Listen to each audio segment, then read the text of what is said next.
A former ballerina is accused of murder. And that information alleges that on September 27th of 2020, in Manatee County, Florida, you did unlawfully by an act imminently dangerous to another and evincing a depraved mind regardless of human life, although without any premeditated design to effect the death of any particular individual, kill one Douglas Benefield, a human being, by shooting him with a firearm, and during the commission of said offense, the defendant did actually possess a firearm, did discharge the firearm, and as a result of the discharge, death was inflicted upon Douglas Benefield, contrary to, again, 782.04 subsection 2 and 775.087. As her trial nears, jurors will have to determine, did she kill her husband in cold blood or in self-defense?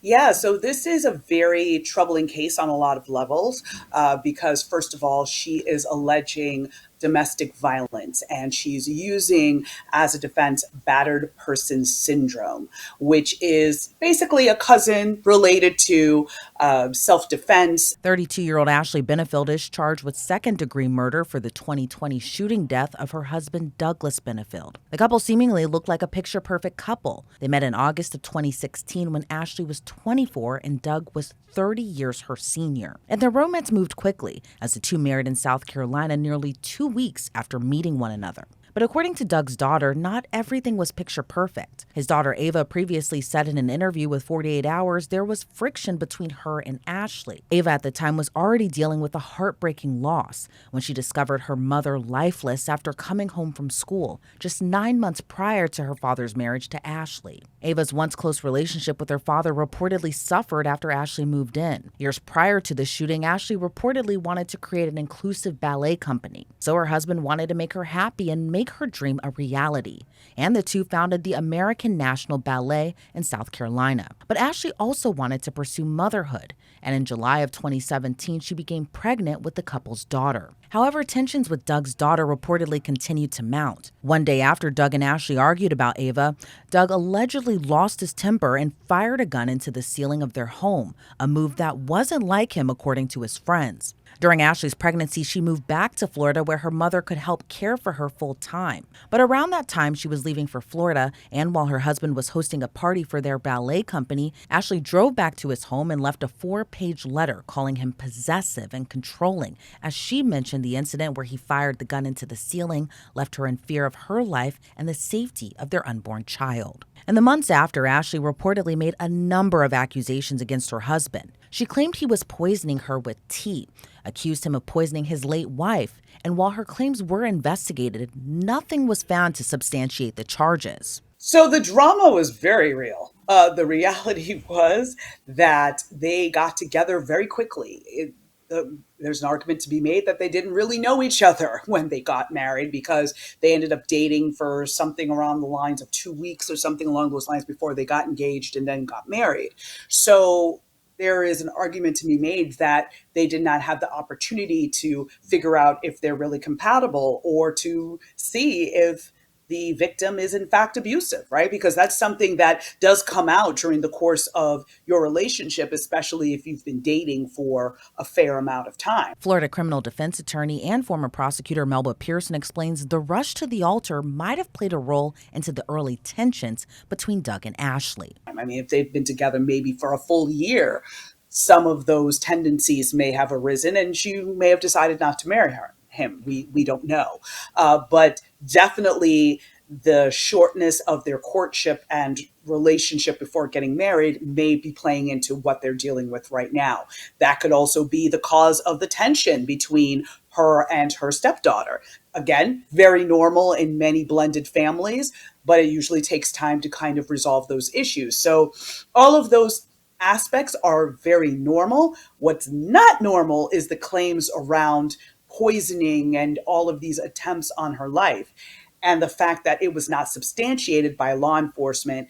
And that also leads me to believe that it was not substantiated by witness testimony or friends or anyone else can corroborate and say, yes, she called me immediately and I rushed her to the hospital and urgent care or emergency rooms doctor stated that she truly was poisoned, something along those lines. There does not seem to be any evidence of that. After the couple's daughter was born in March of 2018, Ashley reportedly didn't inform Doug, didn't put his name on her birth certificate, and it would be 6 months before he was allowed to see her after the courts intervened and they had shared custody. Then things seemingly took a brighter turn. The couple would mend their differences and got along for much of 2019. But by August of 2019, Doug hired a private investigator who told him Ashley was seeing someone else, prompting Doug to file for divorce. Then Ashley accused him of physically and sexually abusing their daughter, to which Doug denied the allegations, and CPS found no evidence of abuse. There's so many questions as to the veracity of what she's saying, and what's going to be very critical in terms of figuring out her credibility is, what did she say to other people around the same time that she was alleging this type of abuse was happening? Was she telling her friends? Was she telling, did she take her child to daycare and the daycare called her and said, your child has injuries that are consistent with abuse? Like, how did we get to this point? Who else knew about it? And it's going to be hard to know for a fact if this really happened. But at the same token, if there's absolutely no evidence, it's really going to damage her credibility in terms of her saying that she was in fear for her life and her safety, and that is why she had to use deadly force. But a year later, the two would reconcile again as they announced a move to Maryland with their daughter and Ashley's mother. But on the night of September 27th of 2020, while still in preparation of the move, everything would change. Ashley's mother reportedly took her granddaughter to a nearby park, leaving Doug and Ashley alone. Unknowingly, it would be the last time their child would see her father. A short time later, a neighbor heard screaming. Ashley Benefield ran over to his home, shouting for help, prompting the neighbor to call 911, as he can be heard comforting her on the phone. In line. This is Gabby. How can I help you? Hey, Gabby, it's Karen. On 11327, I have John Singer on the phone. He's saying the neighbor came over, female neighbor. It was a domestic. She shot her husband. Okay. All right, I'm going to get that on the screen, okay? Okay. What screen is this her at? The 11327 White Rock Terrace. Okay. That's my address. That's your address? What's her address? Where this occurred at? Her address is right next to her. I believe it's 11331. She's on the corner? Okay. Yes, ma'am, on the corner. She's with me now, quite upset. The weapon is here. We need the police before her mother and the little girl gets back from the park. I don't want them to find this. Yeah. You want me to go over and look at anything, or just wait for the police? No, I want you to just wait for the police, okay? All right, if you could just get them here quick. Gabby, you want to let us know if we need EMS? Yes, we will. Okay, thank you. Okay, so they were in an argument? I don't know. She came in. She was quite hysterical. I didn't know who was banging on my door. Said that he attacked her, and she shot him. They've been having trouble. Okay. I'm just getting that all on the screen, okay? Okay. I know, honey. Come on, calm down. I know. Okay, it's not what people think. It's not what people think it is. I know. Yeah. Go ahead, ma'am. Where is the gun? Is it with her, or is it just... I have it right here, ma'am. It's sitting on the floor inside the door. My door's locked, so in case he isn't, he can't get up. I'm also armed if he does come over and try to harm her, just so everybody knows. Okay. I'm kind of concerned with her mother and the little girl might get back there and find this, whatever happened. The deputies are running as fast as they can, okay? Okay.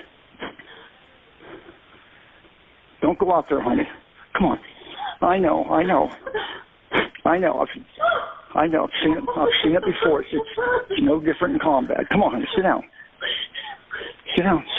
I know. Yeah.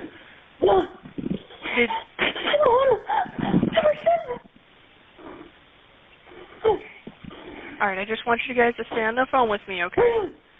Yeah, I'm right here with you. I'm just with her. I'm trying to comfort her, explaining it isn't what people think it is when it happens. Yeah. I'm sure she's pretty shaken up as well, okay? I hope so. I've been worried about them for so long. Okay. Have they been having issues recently? Beg your pardon? They've been having issues recently? I'm not too sure how long. I'm not sure. Where in the house is he? Well, the police are going to want to know, probably. I know, baby. You got to sit down. Come on. There's no... Well, honey, they want you to stay here. If he isn't, we can't take a chance. That's why I want them to hurry up before they get back from the park. Deputies are moving as fast as their hand. They're coming priority. They're coming lights and sirens. They just want to get and make sure that everything's okay. So where in the house is he? Where in the house is he? My bedroom. Her bedroom. No, I don't know where that is. So it's one of the bedrooms. It's a lot like mine, so I'm going to assume when you go into is the garage door open? When you go into the garage, it's going to be on the left? Yeah. On the left. Okay.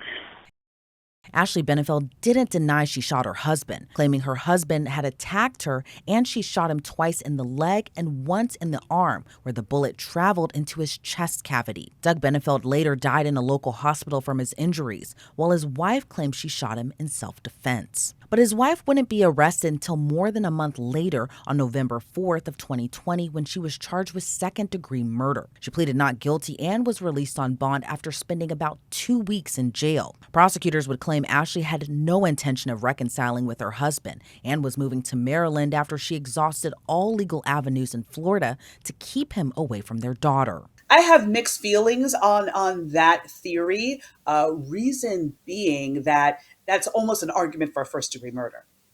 Because you're basically saying that she's planning this because she's tried everything else, nothing else worked, so she felt that she needed to now use murder as the tool to be able to get custody of her child. I don't know, not to say that it can't work, but I think that it's a way of confusing the jury. It might confuse the jury, but at the same token, I can see why they're going that route, because they probably feel that they don't have enough evidence to prove first-degree murder beyond and to the exclusion of all reasonable doubt. So they probably opt for second degree. Even though they believed it was a first degree, they opted for second degree because they knew they could comfortably prove that level of charge.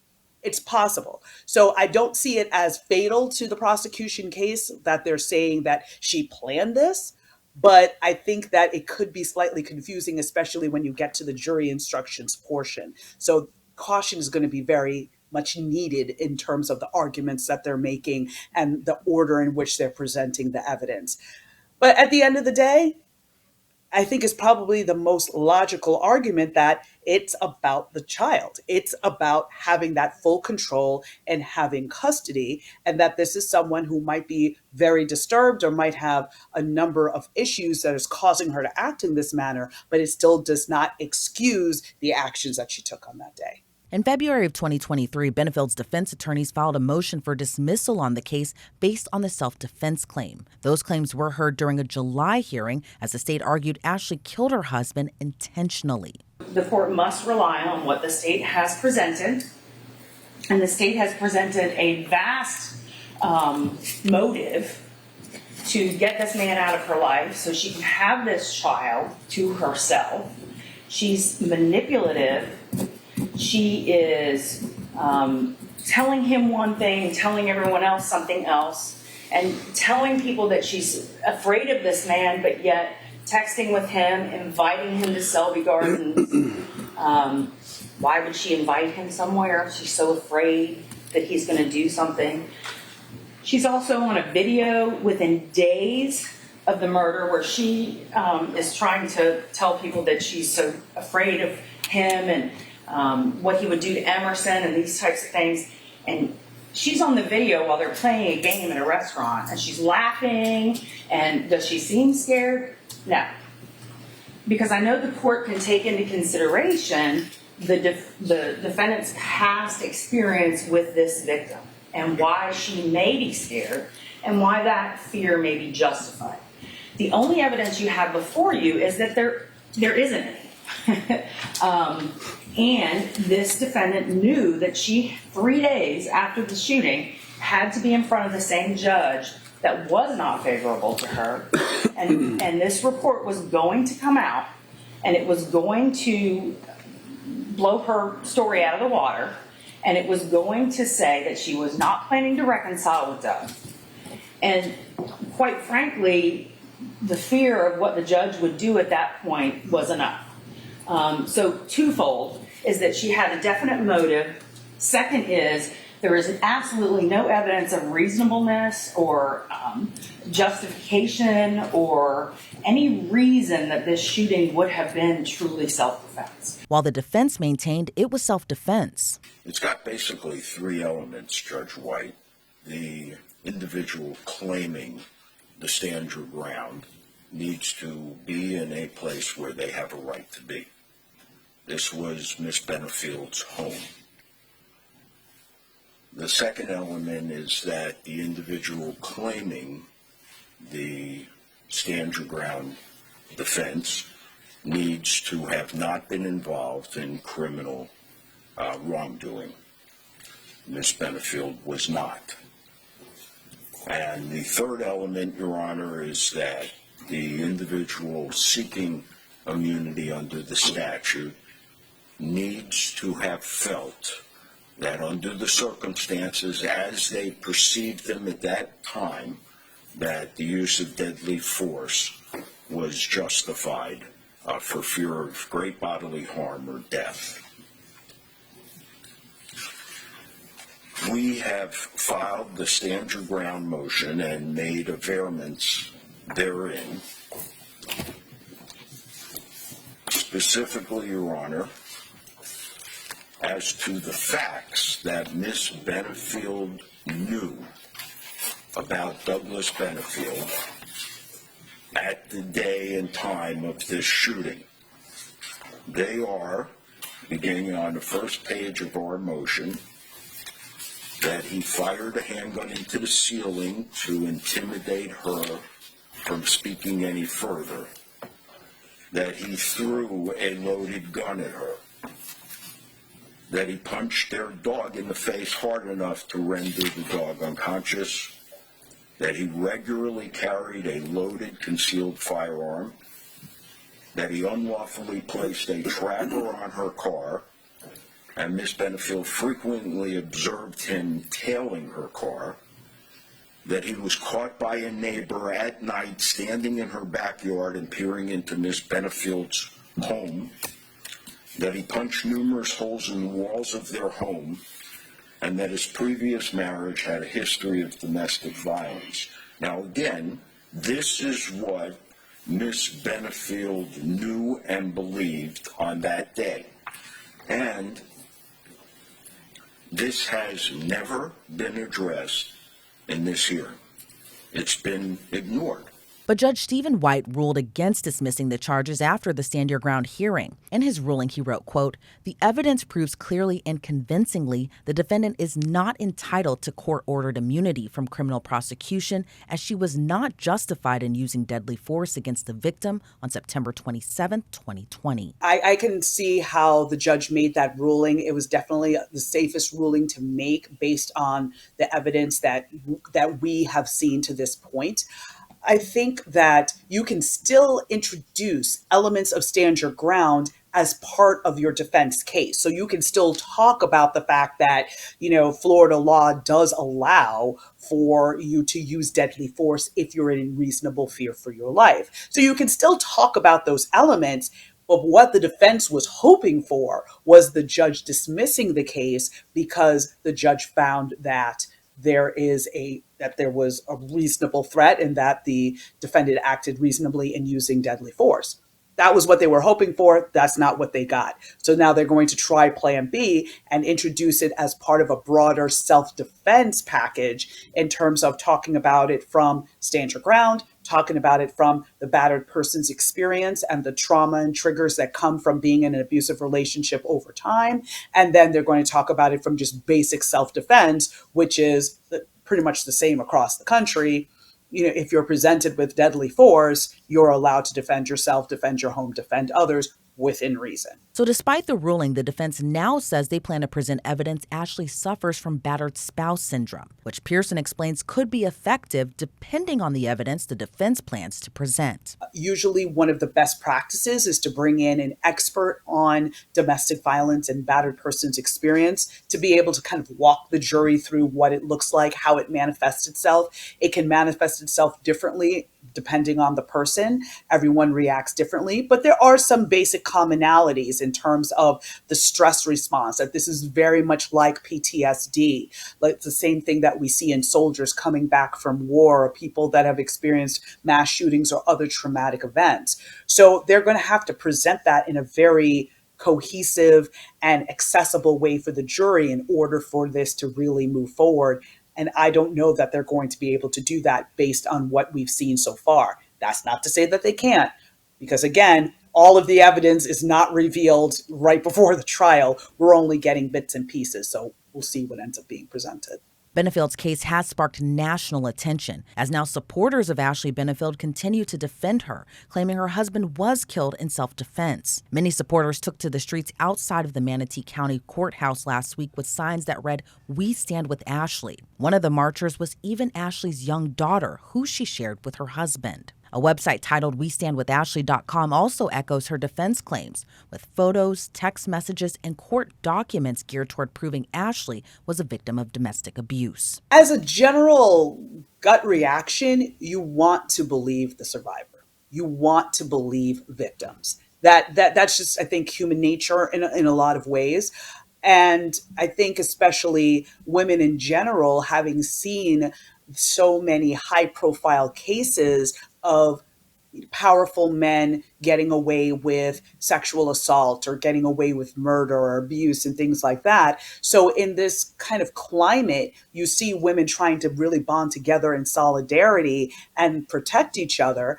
And, at the end of the day, you want to believe this, pretty young woman that she truly was a victim. The question is the evidence going to support that theory?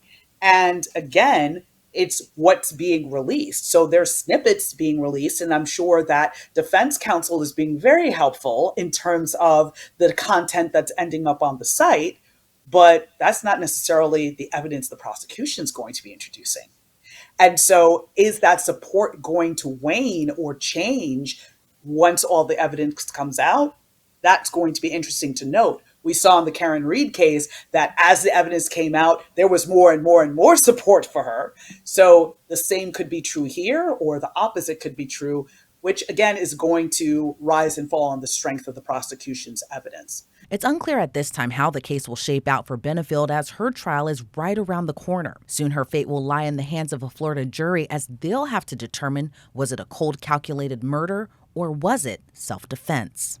So I think the defense is going to have more of an uphill battle, again, from the standpoint of trying to prove that this person was truly a victim of domestic violence.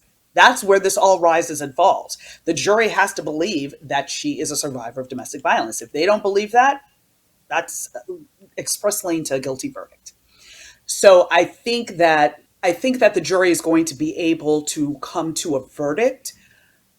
However, my concern really rests with the level and the strength of the prosecution evidence.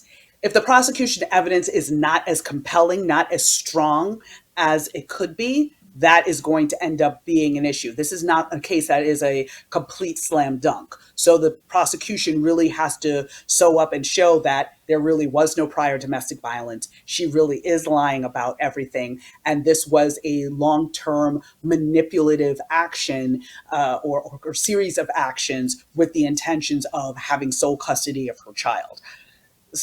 I could see, I could see this being a tough one, but I think the jury is going to be able to come to a verdict. Pearson says for those who are suffering from domestic violence and abuse, there are resources readily available to help. Always a reminder that domestic violence is a very, very real drama and trauma that so many people are dealing with across the country.